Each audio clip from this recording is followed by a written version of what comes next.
Hi, everyone. I'm Dr. Anthony Garcia with the Peaceful Mind Counseling Group. And today I want to address a question we get often, and it's regarding couples and couples work.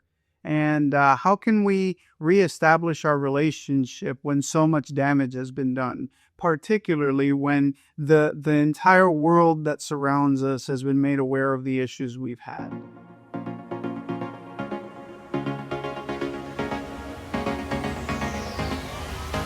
I believe that everyone deserves quality counseling, and we make sure this happens by only accepting to work with clients that we are completely confident we can help.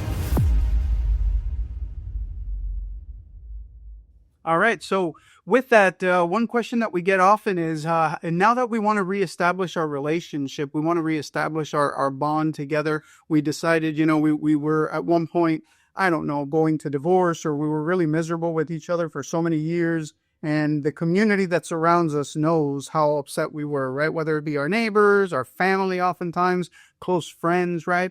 And the first thing that I think is important in order to reestablish a relationship that I tell my clients is stop bad-mouthing your partner.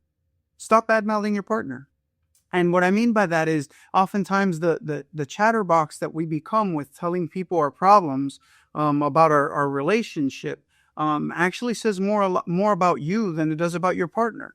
Think about it. You're out there with a friend, and this oftentimes happens for guys, right? We're bashing our partner, and we're talking about how terrible our wife is or whatnot, and over a beer or drink or whatnot, and you can't help but think, at least I always have, and say, it actually says a lot more about you than it does about your partner.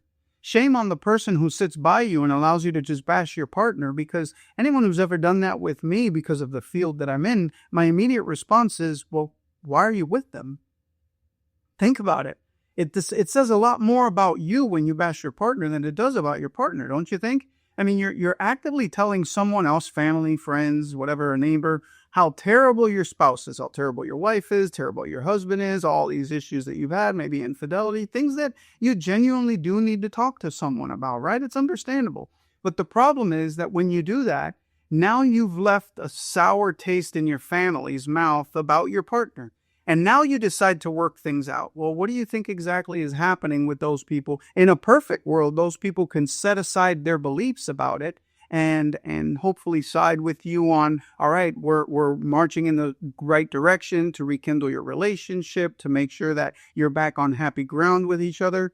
But more often, what starts to happen is that we start to surround ourselves with like-minded people, right? It's human nature. Think about it. It's culturally, ethnically, that's what we do, right? We surround ourselves with people who believe or have the things that are in common with us.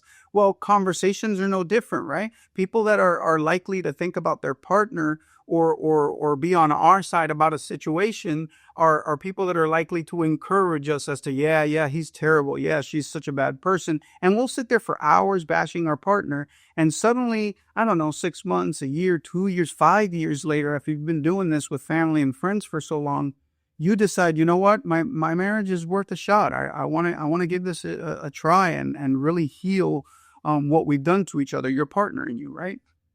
Well, now you've got a world that's surrounding you that knows all of the problems, none of the good, and are probably not marching in a like-minded direction with you.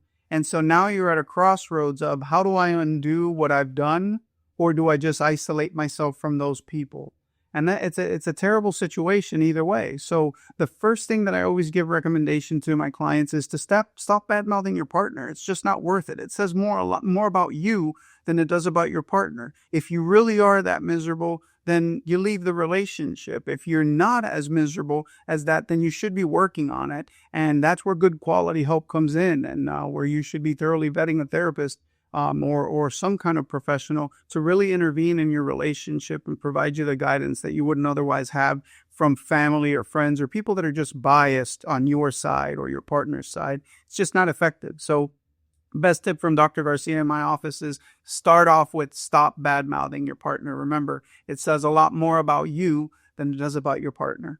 Thank you all for watching. I'm Dr. Garcia. Until the next video, don't forget to be kind to yourself. It's a great start to a peaceful mind.